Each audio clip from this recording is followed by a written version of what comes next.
O assunto segue sendo soja e, como destaque, vamos trazer agora o levantamento da Pátria Agronegócios apresentado na tarde desta última terça-feira, que além de trazer o número que está aparecendo na sua tela ali, 155.810.000 toneladas de projeção de soja para a safra nova, 2023-2024, mostra também que a área no Brasil vai crescer muito pouco, o menor crescimento desde a campanha 2006-2007.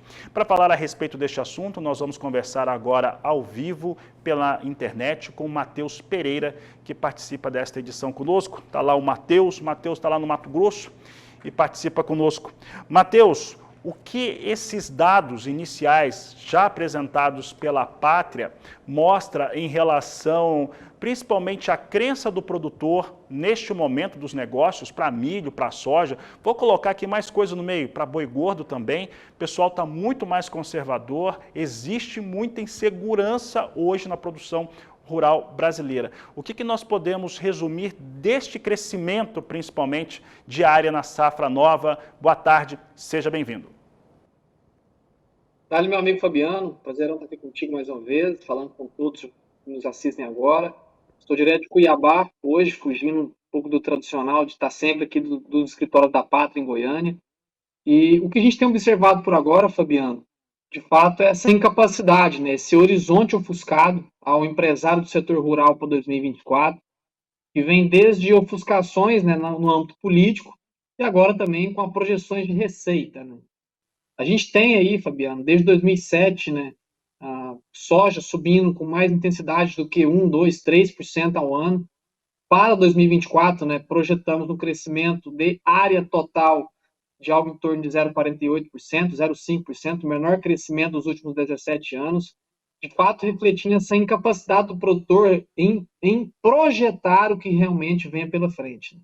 A incerteza, né, estou em Cuiabá por palestra, né, estava palestrando agora, trazendo a um grupo de empresários, de fato, essa percepção de que quanto mais incertezas existem, né, hoje, não só na construção de custo, mas também no que vem pela frente na projeção de receita, mais inábil fica o produtor rural realmente em continuar o processo de expansão do seu próprio negócio.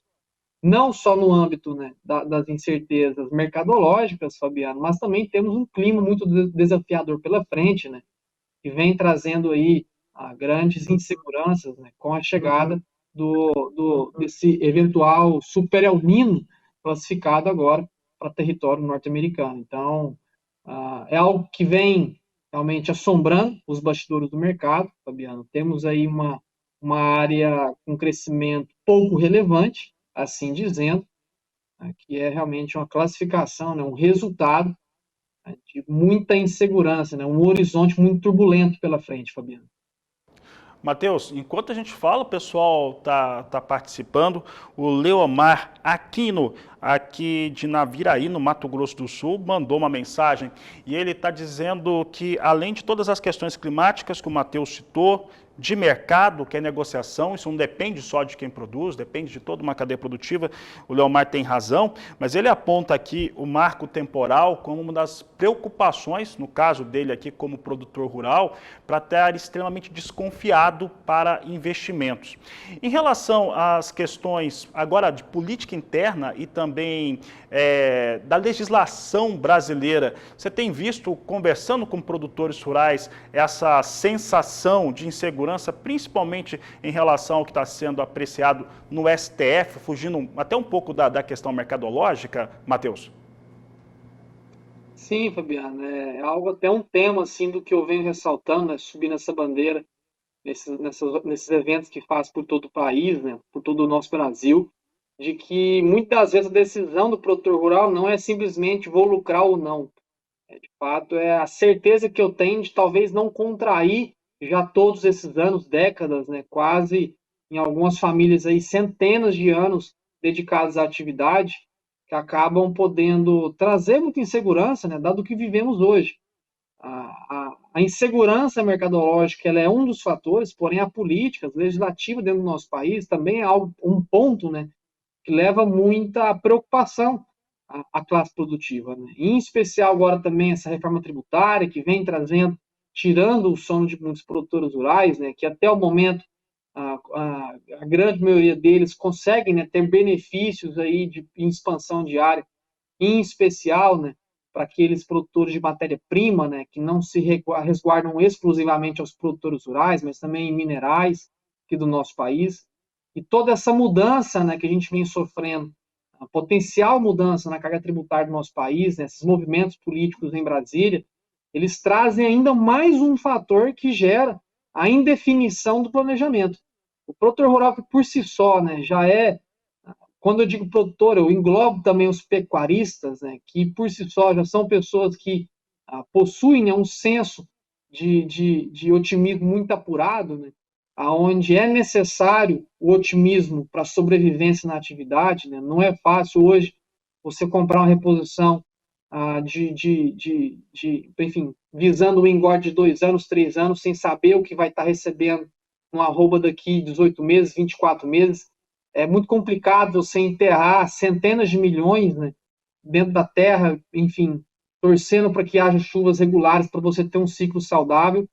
Se já em todo o âmbito, né, operacional a gente tem tanta indefinição que fica impossível criar proteções, quando a gente parte para as outras vertentes, né, que deveriam trazer um pouco de segurança, como é o caso da política, do legislativo, como é o caso do mercado, a gente vive ainda cenários que também trazem ainda mais dificuldades.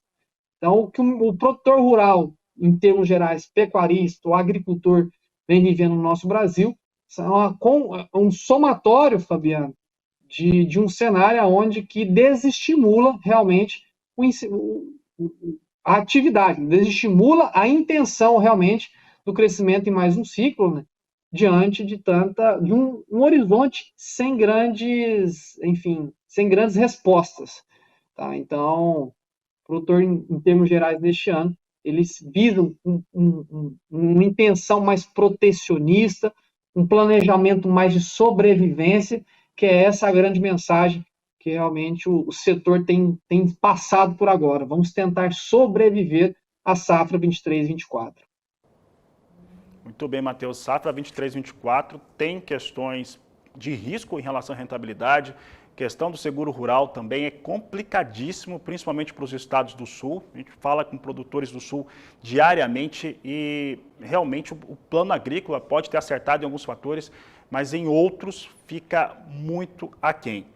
Falando a respeito dos números finais em relação à produção desse primeiro levantamento da pátria, Matheus, mais de 155 milhões de toneladas, 155,810 mil toneladas, nós temos uma safra ainda maior do que a atual, vai bater a safra que nós temos, caso não tenha nenhum problema. E o Brasil, ele foi beneficiado, e podemos colocar outros países produtores, com a ausência da Argentina, praticamente ausente do mercado internacional, inclusive tendo que comprar soja com maiores volumes do Brasil na safra atual. Isso pode ser um complicador se a Argentina produzir nesta campanha, já que a leitura desse El Niño para eles é diferente? Olha, muito bom ponto levantado, viu, Fabiano? A presença deste El Niño, ela traz um conforto, sim, ao compatriota gaúcho do nosso Brasil, né? E os produtores rurais em Rio Grande do Sul, que já vem sofrendo com 3, 4 anos consecutivos de problemas climáticos, agora com a presença do El Niño, né, traz um certo conforto para a safra de verão, apesar de antecipar as chuvas agora para a safra, né, a safra atual de inverno, que entra em processo de colheita nas próximas semanas e meses. A chegada dessas chuvas traz um pouquinho realmente preocupação, porém para a safra de verão, que é a safra mais volumosa quando o assunto é soja, né, a presença deste El Niño e um potencial super El Niño, ele é sim mais favorável, né, traz chuvas regulares, constantes, tanto para aqui em território sul do Brasil, assim como também para todo o território argentino. O grande problema agora, Fabiano, para a presença do Super El Niño é a retração, a contração das chuvas distribuídas, né, ofertadas para as regiões do centro-norte do país, em especial Vale do Araguaia no Mato Grosso, Tocantins, Pará, todo o Mato Piba, lá do norte de Goiás, são regiões aí que poderão, né, diferente do que vivemos aí nos últimos 3 anos, poderão agora, com a presença desse Super El Niño, enfrentar ali períodos mais turbulentos, né, chuvas mais escassas, mal distribuídas, em especial no período crucial do desenvolvimento vegetativo da soja, né, que entraria em meados de novembro e se arrastaria até o começo de janeiro. Então, a preocupação, Fabiano, quando olhando apenas para a Argentina, ela se esvazia, né? A presença do El Niño traz um conforto mais, um planejamento operacional aos argentinos mais confortável, né? Chuvas mais regulares. Porém, aqui dentro do Brasil, o problema de um super El Niño, ele pode ser sim com uma safra descontada, né? Os nossos levantamentos hoje colocam em 155 milhões de toneladas, Fabiano. Ele prevê uma estimativa diária e uma projeção estatística de produtividade. Porque a produtividade no atual momento, Fabiano, no nosso olhar interno analítico da Pátria, né, a gente vê que ainda é muito precoce criar-se estimativas de produtividade, que é realmente tentar, por sensibilidade, por cada região, predizer o que teremos de produção. O que fazemos agora é projetar estatisticamente as produtividades, contabilizando o crescimento médio dos últimos 10 anos para as regiões Centro-Oeste, Sudeste e Sul do Brasil, e os últimos 5 anos para o Nordeste e Norte do nosso país. Ou seja, temos aí, então, Fabiano, ainda muita água para passar debaixo dessa ponte, para que justifique realmente uma produção final de 155. A gente vê que hoje a área, ela sim possui uma capacidade de estimar um crescimento de 0,5%, porém a produtividade hoje nada mais é do que um cálculo estatístico matemático, um levantamento agora apurado apenas ao final de setembro.